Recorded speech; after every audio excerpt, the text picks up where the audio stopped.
ക്ഷേത്രങ്ങളിൽ പോയാൽ കുറി തൊടാത്തവരായി അധികം പേർ കാണില്ല. എന്നു മാത്രമല്ല, ക്ഷേത്രങ്ങളിൽ പോയില്ലെങ്കിലും കുറി തൊടുന്നവരാണ് പലരും. പക്ഷെ എന്തിനാണ് കുറി തൊടുന്നതെന്നോ എങ്ങനെയാണ് കുറി തൊടേണ്ടതെന്നോ പലർക്കും അറിയില്ല എന്നുള്ളതാണ് സത്യം. കഴുത്ത്, നെറ്റിത്തടം, 2 തോൾ, 2 കൈമുട്ടുകൾ, നെഞ്ച്, വയർഭാഗം, 2 കണങ്കാലുകൾ എന്നീ ഭാഗങ്ങളിൽ ഭസ്മം, ചന്ദനം, കുങ്കുമം എന്നീ 3 ദ്രവ്യങ്ങൾ കൊണ്ട് അഞ്ജനം ചെയ്യുന്ന രീതിക്കാണ് തിലകമണിയൽ അഥവാ കുറിതൊടൽ എന്ന് പറയുന്നത്. നമ്മുടെ നെറ്റിത്തടം ആന്തരിക വിദ്യയെ കുറിക്കുന്ന സ്ഥാനമാണ്. വിശാലമായ നെറ്റിത്തടം ഉത്തമമാണെന്നാണല്ലോ ലക്ഷണശാസ്ത്രം പറയുന്നത്. തിലകം ജ്ഞാനത്തിന്റെ പ്രതീകമായിട്ടാണ് കണക്കാക്കപ്പെടുന്നത്. കുളി കഴിഞ്ഞ ശേഷമാണ് നെറ്റിയിൽ തിലകം ചാർത്തേണ്ടത്. പ്രപഞ്ചമെല്ലാം സംഹരിക്കപ്പെട്ടാലും അവശേഷിക്കുന്നതാണ് ആത്മതത്വം. ഈ പരമാത്മതത്വമാണ് ശിവൻ. അതുകൊണ്ട് ഭസ്മം ശിവനെ പ്രതിനിധീകരിക്കുന്നതായാണ് വിശ്വാസം. അതായത് എല്ലാ ഭൗതിക വസ്തുക്കളും കത്തിയമർന്നതിന് ശേഷമുള്ളതാണ് ഭസ്മം. ആ ഭസ്മം നെറ്റിയിൽ ചാർത്തുന്നത് ശിവപ്രീതിക്ക് ഗുണകരമാണ്. നെറ്റിക്ക് കുറുകെ ഒരറ്റം മുതൽ മറ്റേ അറ്റം വരെ ഭസ്മം അണിയണമെന്നാണ് ശാസ്ത്രം പറയുന്നത്.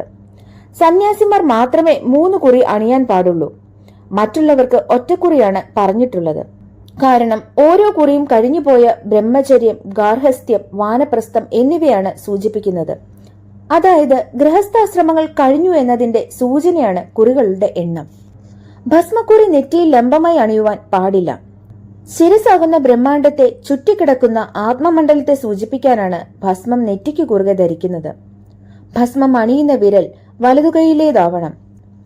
നെറ്റിയുടെ ഇടതുവശത്ത് ആരംഭിച്ച് കുറിയിട്ട ശേഷം തലയ്ക്ക് ചുറ്റുമായി പ്രദക്ഷിണം വെച്ച് പുരികങ്ങൾക്ക് മധ്യേ സ്പർശിച്ചു നിർത്തണമെന്നാണ് വിധി. ചന്ദനം വിഷ്ണുവിനെയാണ് സൂചിപ്പിക്കുന്നത്. അതിനാൽ വൈഷ്ണവമായതിനെ കുറിക്കാൻ ഉപയോഗിക്കുന്ന തിലകമായിട്ടാണ് ചന്ദനം കരുതപ്പെട്ടു പോരുന്നത്.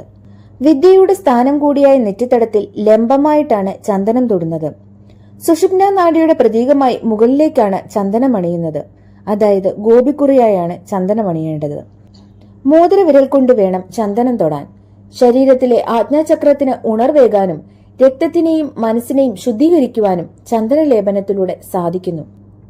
ഔഷധശക്തിയുള്ള ചന്ദനത്തിന്റെ അംശം നെറ്റിത്തടത്തിൽ നിന്നും ഊർന്നിറങ്ങി മുഖമാകെ വ്യാപിക്കുകയും മുഖകാന്തി വർദ്ധിപ്പിക്കുകയും ചെയ്യുന്നു.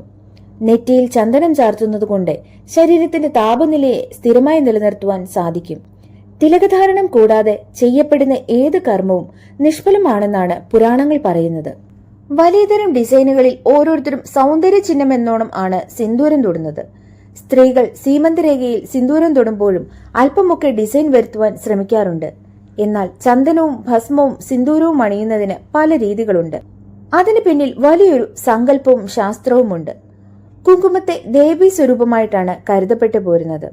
നെറ്റിത്തടത്തിന് നടുവിലോ മൂക്കിനും നെറ്റിക്കും ഇടയ്ക്ക് വൃത്താകൃതിയിൽ വേണം കുങ്കുമം തൊടേണ്ടത്. വിശാലമായ പ്രപഞ്ചത്തിൽ സർവ്വതിനെയും നയിക്കുന്ന മഹാശക്തിയായ ഒരു ബിന്ദുവായിട്ടാണ് ഇതിനെ സൂചിപ്പിക്കുന്നത്. ഇത് ആത്മാവും പ്രപഞ്ചവും തമ്മിലുള്ള ഐക്യത്തെ തെളിയിക്കുന്നു. നടുവിരൽ കൊണ്ട് വേണം കുങ്കുമം തൊടാൻ. നെറ്റിക്ക് കുറുകയോ നെടുകയോ കുങ്കുമം തൊട്ടുകൂടാ. ഭസ്മത്തിനോട് ചേർത്ത് കുങ്കുമം തൊടുന്നത് ശിവശക്തിയാത്മകവും ചന്ദനക്കുറിയോട് ചേർത്ത് തൊടുന്നത് വിഷ്ണുമായ പ്രതീകവും 3 കൂടി തൊടുന്നത് ത്രിപുരസുന്ദര പ്രതീകവുമാണ്. പ്രഭാതത്തിൽ ചന്ദനവും പുലർച്ചെ കുങ്കുമവും സായാഹ്നത്തിൽ ഭസ്മവും കുറി തൊടുന്നത് ഉത്തമമാണ്. നാഡീശോധനത്തിനും രോഗനിവാരണത്തിനും ഉതകുന്ന കുറികൾ ഭക്തി വർദ്ധിപ്പിക്കുവാനും ജ്ഞാനശക്തിയുടെ കേന്ദ്രമായ ആജ്ഞാചക്രം ഉണരുവാനും വളരെ ഗുണം ചെയ്യുന്നതാണ്.